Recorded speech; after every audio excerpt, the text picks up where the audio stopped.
I'll make one guarantee about the following presentation. I'm with two guys who have never picked up a tab in their life. Welcome once again to the Daily Coppock. It's game time. It's long ball time. We're at Carmichael's, the place for steaks in Chicago, 1052 West Monroe Street. Stop by and give your taste buds a workout. When you see Doug Buffone and think about all the years of football brilliance, what comes to mind besides taking a nap? When he walked in my hot dog stand in 1992, and he was the first guy after I got hired by The Score, when he was doing the Doug Buffone Sport magazine. Here's a guy that I idolized as a kid growing up, and you know what? When he walked in, I mean it. You know how I feel as a Bear fan. God could have walked in. I would have said, "Listen, you're next. Take a number." Because Doug Buffone's here. So Doug and I have been friends for many years.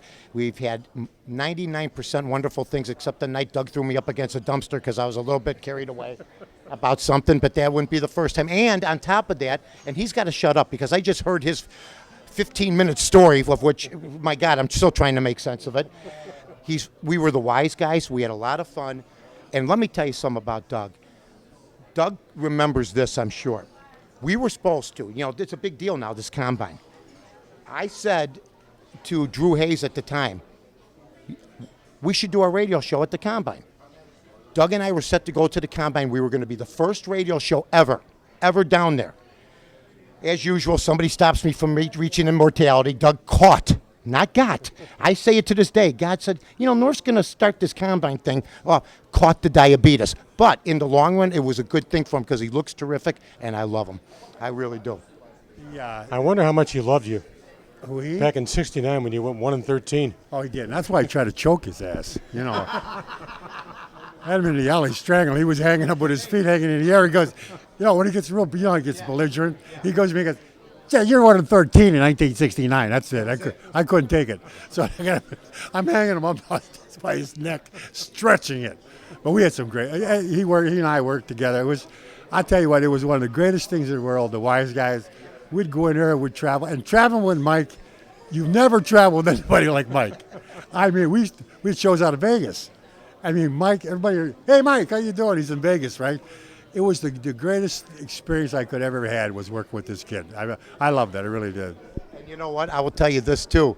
And we're going, I tell people, Doug Buffone was as good as anybody, but as you know, he played with the greatest defensive football player to ever play the game. I was actually angered when the NFL Network named Dick Butkus the 10th greatest football player of all time. They had Lawrence Taylor ahead of him. I get angry about stuff like that, but you know what? Doug was right about one thing. The day he choked me, that's when I should have quit drinking. I would have been off 10 years. I've been off the bottle 5 years, but he could have saved me some bruises. What a great guy. And you want to know something? I told Doug this. I'll never forget, a Presidential Tower. And I said, someday, Doug, we're going to be in our 70s. I don't even remember if he remembers this. I said, we're going to be in our 70s. I go, wait, I'll be in my 70s. You'll be in your 80s.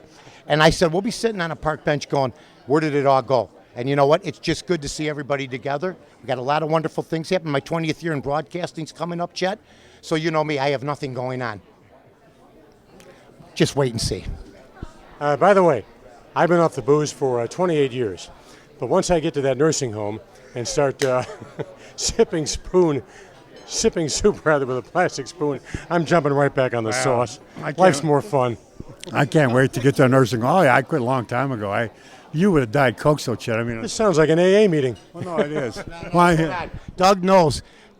I was a drunk. Alcoholics go to meetings. I just quit on my own. I never saw anybody drink like that in my life. In fact, another time I almost choked him. We're playing an inter-squad game like in softball, flag football, and so he's on the other side, right? And so we're coming out, and he's on me. He's on me. He's giving me all this stuff, going. I was so mad. Yeah, I was so mad at him. I wanted to kill him. And I tell you what, I would have killed him, but I couldn't catch him. He said, I played against the best, Mike. Jim Brown, Authy Taylor. I practice against Sayers. You're unbelievable. I go, no, I was terrified. He takes me drinking. God, stop yourself. I say, what the hell is wrong with you? All right. Where the hell is Sports Talk Radio today? Here. It's sitting right here. Oh, here. Sitting right here. No, seriously. Where is Sports Talk Radio? It's national now. A lot of it, the local stuff is. I think Doug couldn't agree with this. There's no originality anymore. We used to do more produced pieces in a week. Producers like Jesse Rogers and our guys like Judd Surratt. They did more produced pieces, and you did too, in a week than they do in a year now. It's become lazy. It's become too easy to predict. There's nobody that wants to step out. They take low end money to make the corporate guys bigger money. And you know what? You reap what you sow. And really, I think that the station, you can say whatever you want. If they had people meters back in 1992, and Doug knows this, Jiggets knows this, Tom Sharon knows this, all the 20th anniversary guys know this, we would have been the number one station, male demographic, 25 to 54. There's no doubt in my mind. Because now you see that you can have an average crew and a hardworking crew, but still get good numbers. The Arbitron numbers basically made the score go to sell our personalities. They didn't sell the numbers because we had good numbers, but you sold the Mike North, you sold the Doug Buffone, you sold the people like that. They can't sell the personalities. They sell now. They got to sell the shows because there is no personalities. I'll tell you how you sell the personalities. See, we're working together, right? He goes, we're going to go somewhere next week. I said, where are we going, Mike? He came up with a great idea, which was a great idea. We're going to do the show in somebody's backyard in a pool. And that's what we did. Now we go to this house. This is unbelievable. We go to these people, knock on the door. Yeah, it's Mike North, Doug Buffone here. Oh yeah, the show. They got every neighbor in the world there. Everybody's surrounded. We're at the pool. I'm afraid of getting electrocuted with the. Look, I'm standing in the pool. I was in the pool with the microphone. He said, "You go in there." I said, "No, you go in there." But he did this all the time. We did 75 remotes one summer, Doug and I. The score made money, hand over fist, and you know what? We had a good time. And the 3 backyard remotes that we did all had pools, and for some reason, the wife or the girlfriend or something all had a lot of gorgeous friends. I mean, basically, we were Anchorman. I was Ron Burgundy coming off the board, doing the belly flop. Chet, you're the best. Doug, I love you, man.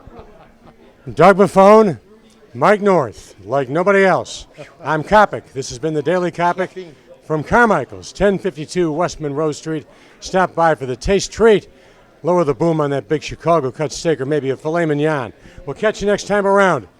And by the way, the wrestling match continues for the tab. So long, everybody. Good job.